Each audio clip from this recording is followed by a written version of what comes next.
Rika hated lack of hygiene. Rika absolutely despised unhygienic people. Just thinking about the slightest chance of her physically touching a dirty person chilled her spine. She refused to drink from another person's cup. She avoided sharing food with others. She would be utterly disgusted by people who talked loudly, with sprinkles of food spewing out from their mouths. People with coughs, colds, bad breath, stinky underarms, and smelly feet were amongst her list of worst habits an unhygienic person could have. But out of all the disgusting things in her list, she hated saliva the most. Why? First, there were millions of germs and diseases one could get from ingesting a drop from another person. Second, just thinking about that warm, sticky texture made her feel sick in the stomach.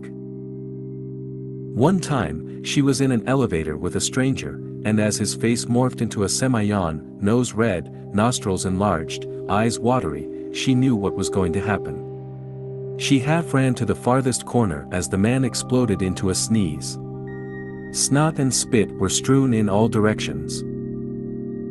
When she looked back at him, he was staring at her, disbelief apparent on his face due to her overreaction. Finally, as the elevator door opened, she hurriedly walked to the nearest restroom. Her palms covered her red-hot face.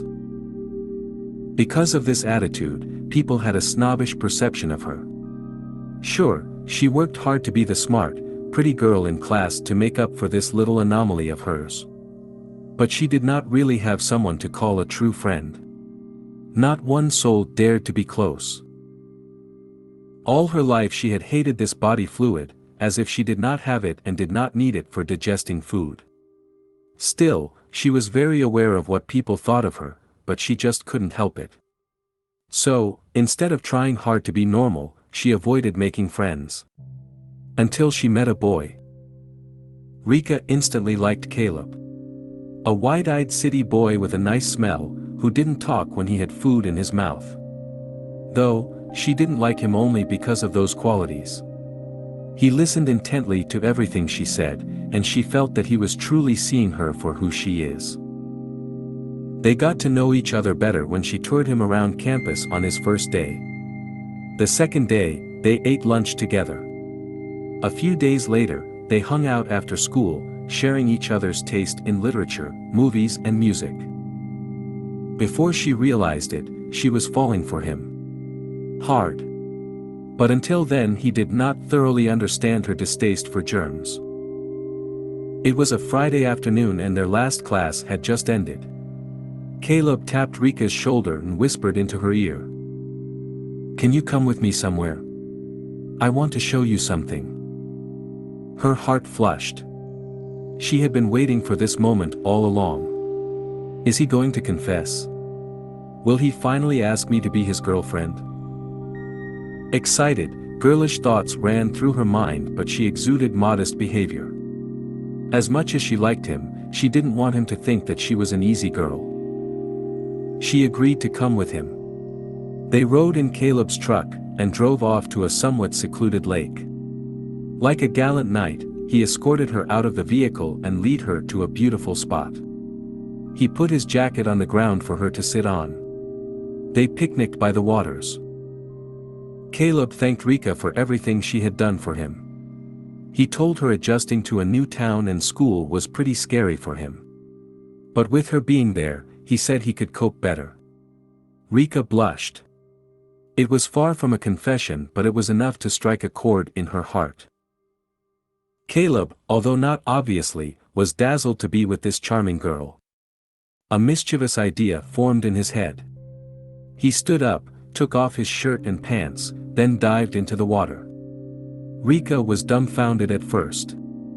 She watched him swim, his lean torso coming in and out of the water. He called out to her, saying how fun it was and that she should go for a swim as well. Rika wanted to, but she didn't like getting wet. Plus she did not think the lake was as clean as she would want it to be. She watched as he swam further away, her heart mildly stopping whenever his head did not pop out of the water. "Caleb, let's go back," Rika yelled. But he seemed not to hear her. To get a closer look, she went knee-deep into the water, her skirt raised up. "Gosh, it's cold." She called out to him. Nothing. Then she realized it had been minutes since he last came up for air. "Is he drowning?" Rika desperately called out his name, sprinting closer until the water was at her chest level. Caleb would not emerge from the water. Tears were forming in her eyes when a figure from her peripheral vision lunged at her. Rika screamed as Caleb tackled her down, giggling. She cried out in shock. Seeing that she was genuinely annoyed and terrified, he was overcome with guilt and apologized to her. In his hand he showed a drinking straw he used to breathe underwater. Knowing that he was safe and relishing the feel of his hands on her arms, Rika calmed down. Soon, the two teenagers were swimming and splashing at each other. For the first time Rika was genuinely having a good time, without a care in the world. When it was time to go home, Rika was the first one to come out of the water. Caleb, on the other hand, was still swimming. She remembered how his eyes sparkled when he told her he loved to swim, that he always hung out with his dad on a beach nearby where they used to live. She smiled at the thought of him sharing this piece of his life with her. Her eyes went to search for him. She spotted him pretending to drown. "Rika! Rika! Help, I can't swim." She chuckled at his silliness. He kept shouting like he was really drowning. "I'm not gonna fall for that one, Caleb." "Rika!" Rika picked up her phone to see what time it was. 5:45 p.m. "Great. My mom's gonna kill me," she thought. "Caleb, let's go." He, on the other hand, was still drowning. Rika decided to wait until he was gonna stop his prank. She sat down idly watching Caleb drown. Sure enough, he was gonna sink and use the drinking straw to breathe underwater. Rika sighed contentedly. She fantasized what the next day would be for the both of them. She couldn't wait to get home and text him good night, hopeful that whatever it was between them would be taken to the next level. Tomorrow would be different. Much different. The colors of twilight bordered into the distance. Rika stretched her back, and as her palms supported her against the ground, she touched something. Something long and plastic. She picked it up. It was a straw. Caleb's drinking straw. Rika stood up. She couldn't see him. Not a splash or a gurgle. She went into the water. "Caleb. Caleb. Caleb." Then something brushed against her thigh. "Caleb." Rika stumbled back. Fear, shock, and confusion froze her. He wasn't moving, his eyes shut, mouth slightly open. A couple seconds passed before she moved even a finger. She gathered what little strength had flushed out of her to pull Caleb into land. "He's not breathing." Placing an ear on his chest, she heard his heartbeat. "He's still alive, thank God." Recalling what she knew in first aid training class, she compressed his chest multiple times. But her hands were too timid, and she really didn't have much energy. Nothing. The water just wouldn't come out. "Wait, I didn't check his mouth." Yet before she could even touch his face, what she saw appalled her. There were weeds inside his mouth, sticky and covered with saliva. Rika held her breath. I need to save him. But it just looked so disgusting. She took a deep breath, and one by one, started removing them. She also noticed how some of his teeth were crooked. Did they always look like that? She never noticed that before. Probably because she only saw his beautiful brown eyes. "This is no time to be noticing that now, Rika," she scolded herself. As her fingers plucked out each weed, she felt that warm, slimy feeling she hated. Rika felt like gagging. Suddenly Caleb opened his eyes and started wheezing and coughing. His eyes shot red and they bore into hers like a fish stranded on land. Rika was surprised, and backed away on instinct. Greenish water drizzled down Caleb's mouth. Rika looked away. She wanted to help him let all the water out, but she couldn't move. She couldn't bear to look at him. Rika stayed still as a statue until Caleb could not purge out any more water. She took a peek and her gaze automatically landed at his mouth, disgust visible on her face. No, this can't be happening. Please, no. She shut her eyes and covered her ears. Seconds passed. Rika shuddered, but not because the cold wind blew against her wet body. Because Caleb stopped moving and stayed absolutely still. Yet his eyes never left where she was. That's when she started crying. News of a teenage boy drowning in a quiet suburban town caused an uproar amongst media channels. Investigators believed that the boy had cramps when he was swimming. The locals, disregarding the real cause of the drowning, blamed the parents for lack of supervision. Some questioned why the girl did not call for help when the boy was in the process of drowning.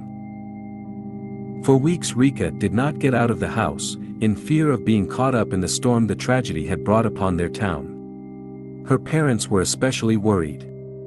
She was a top student now falling behind her class. During all this, she spent most time in her room sleeping or listening to music. Physically, the trauma emaciated her and caused disinterest in things she usually liked. Every night her parents tucked her in and reminded her how much they loved her. She would pretend to fall asleep fast as to not worry them. Tonight, like other nights, her parents turned off the lights and left her room. Rika only then opened her eyes. If only she could fall fast asleep, then she wouldn't have to see Caleb's lifeless body laying on the ground. If only she protested against going to a lake unsupervised. If only she did not laugh at and encourage his pranks. If only she could forget how despicable she was for not believing him. Only she wasn't so scared to touch him. If only she wasn't little Miss Germaphobe Caleb wouldn't be. Creak. The sound came from her study desk. A leg chair shifting due to the weight of a person sitting. She held her breath for a moment as she listened. She had trouble sleeping, possibly her tired mind was just playing tricks on her. She sighed, displeased with herself for entertaining such horrid thoughts. How could she think of Caleb in that way? She remembered his expressive eyes, the little creases on the corners that appeared when he laughed. His lips that formed a half-grin whenever he talked.